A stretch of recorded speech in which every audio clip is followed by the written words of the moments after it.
Apa yang ditunjukin Iran di perang versus Amerika dan Israel bener-bener bikin dunia melek. Bahkan, Presiden AS Donald Trump juga nggak nyangka sama kejutan ini. Kalian bisa bayangin nggak? Negara yang 40 tahun lebih ekonomi dan militernya diembargo sama Barat, ternyata bisa ngasih hujan rudal ke Israel. Pangkalan militer Amerika di beberapa negara Teluk jadi target serangan drone Iran. Yang terbaru, FBI sampai ngasih peringatan adanya potensi serangan drone Iran ke California.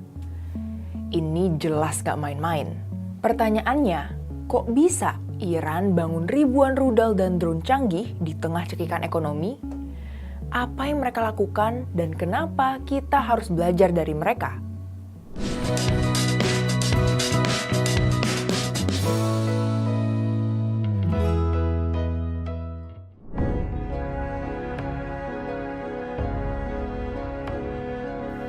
Oke, kita ulas satu-satu. Akar kekuatan militer Iran sebenarnya bisa ditelusuri sampai kedua peristiwa besar dalam sejarahnya. Yang pertama, Revolusi Islam tahun 1979. Setelah revolusi ini, hubungan Iran sama Barat langsung memburuk. Akses ke teknologi militer Barat diputus. Padahal sebelum revolusi, Iran bergantung banget sama senjata dari Amerika. Salah satunya jet tempur F-14. Ketika hubungan putus, akses ke suku cadang senjata itu juga jadi terhenti. Hubungan mesra Iran di era dinasti Pahlavi sama Israel juga buyar. Iran ngambil jalan anti-Israel dan Israel nganggep Iran sebagai ancaman. Peristiwa kedua adalah Perang Iran-Irak 1980 sampai 1988. Dalam perang ini, Irak berulang kali nembakin rudal Scud ke kota-kota di Iran. Masalahnya, waktu itu Iran gak punya sistem rudal untuk membalas. Trauma ini jadi titik balik yang besar. Dari sinilah lahir doktrin militer di Iran, bahwa keamanan negara gak boleh bergantung sama negara lain. Kalau ditarik ke Indonesia, ini mirip sama filosofi pembangunan Bung Karno tahun 60-an. Berdikari, alias berdiri di atas kaki sendiri. Tapi Iran nggak bangun teknologi rudalnya dalam semalam. Ada 3 tahap besar dalam perkembangannya. Tahap pertama, era 1980-an. Ini era awal di mana Iran mempelajari rudal Scud B dari Libya dan Suriah. Rudal dibongkar dan direkayasa balik. Di dunia teknologi, ini disebut reverse engineering. Masuk ke tahap kedua era 1990-an. Iran mulai kerjasama dengan Korea Utara. Dari sini muncul seri rudal Shahab. Salah satu yang paling terkenal adalah Shahab 3. Rudal ini punya jangkauan sekitar 1.300 km. Jarak yang cukup buat jangkau banyak target di Timur Tengah. Lalu masuk ke tahap ketiga era 2000-an sampai sekarang. Iran mulai fokus sama teknologi bahan bakar padat. Teknologi ini bisa bikin rudal diluncurkan lebih cepat dan lebih sulit dideteksi. Nah, seiring waktu, Iran ngembangin berbagai varian rudal.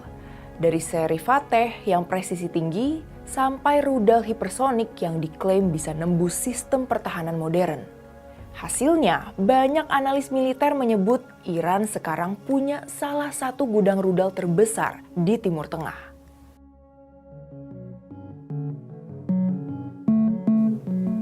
Nah, di sini semua teknologi militer itu kan mahal. Rudal, drone, sistem pertahanan, semua butuh biaya besar. Pertanyaannya, kok Iran masih bisa membiayai semua itu? Padahal ekonominya kena sanksi berat. Jawabannya ada di strategi ekonomi yang mereka sebut sebagai resistant economy. Intinya, kalau nggak bisa impor dari luar, ya harus bikin sendiri. Makanya Iran ngembangin industri domestiknya, termasuk industri pertahanan. Mulai dari rudal balistik sampai drone canggih.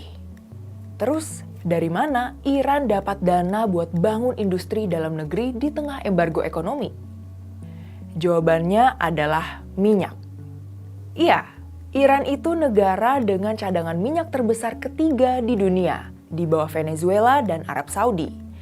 Melimpahnya minyak bikin Iran tetap punya daya tawar ekonomi di dunia, terutama sama negara-negara non-barat.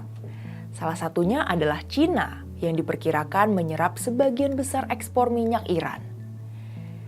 Sebagian transaksi ini dilakukan melalui jalur non-tradisional. Tujuannya tentu buat menghindari sistem keuangan yang dikontrol sama Amerika Serikat. Dalam laporan media Iran Internasional disebut beberapa perusahaan minyak Cina jadi mitra utama Korp Garda Revolusi Islam Iran atau IRGC dalam perdagangan minyak. Dari sini Iran tetap punya pemasukan untuk anggaran militernya. Bahkan, pasokan bahan bakar roket Iran juga banyak berasal dari Cina. Selain Cina, Rusia juga jadi mitra militer Iran. Dalam berbagai laporan media, Rusia kerap ngirim pakar senjata atau ahli-ahli rudalnya ke Iran. Bahkan, kerjasama kedua negara juga mencakup pengiriman sistem rudal untuk pertahanan udara, sensor militer, sampai pengembangan teknologi nuklir.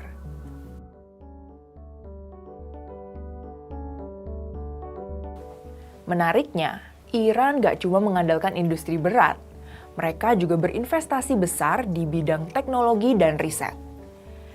Misalnya, universitas teknik terkenal di Iran, Sharif University of Technology, yang didirikan sejak tahun 1966.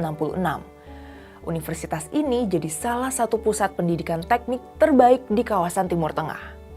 Setelah revolusi 1979, Iran emang memperkuat ekonomi berbasis pengetahuan. Hasilnya kita bisa lihat dalam beberapa data. Misalnya, peringkat Iran dalam Global Innovation Index naik drastis. Dari posisi 104 di tahun 2012, jadi posisi 53 di tahun 2022. Kontribusi sektor teknologi ke PDB juga meningkat. Dari sekitar 3,8% pada 2016 jadi hampir 7% pada 2020. Ini artinya Iran gak hanya bangun senjata, tapi juga membangun ekosistem teknologi dan risetnya. Hal-hal kayak gini nih yang harusnya kita contoh, bukan cuma MBG atau Kopdes doang.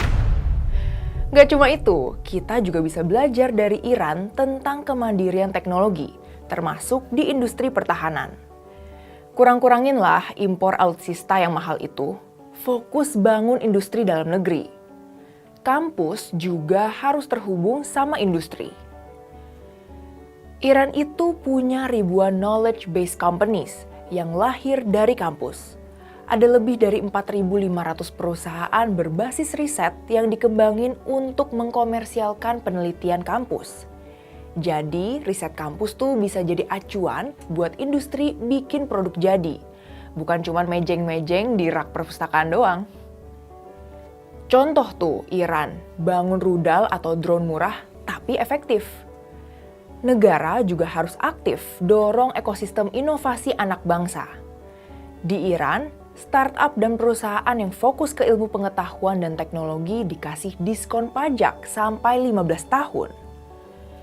Iran juga punya Pardis Technology Park, taman teknologi terbesar dan pertama di Iran yang sering dijuluki sebagai Silicon Valley-nya Iran.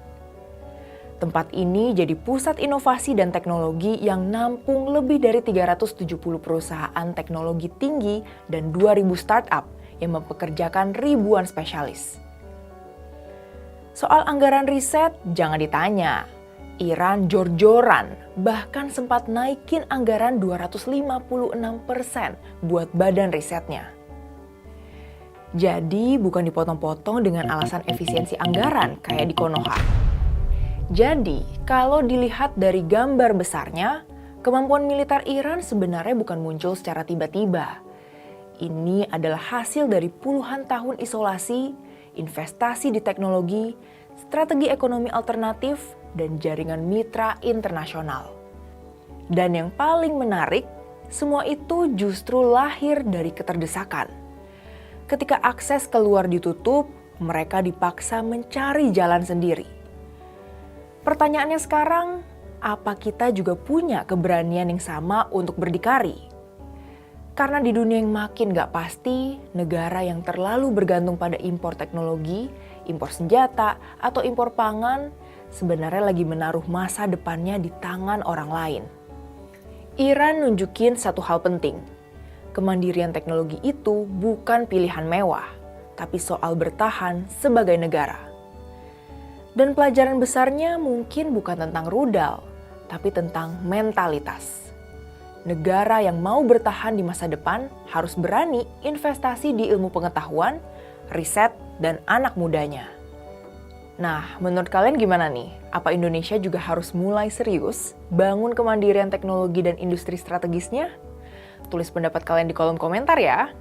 Dan kalau menurut kalian pembahasan kayak gini penting, share video ini ke teman-teman kalian.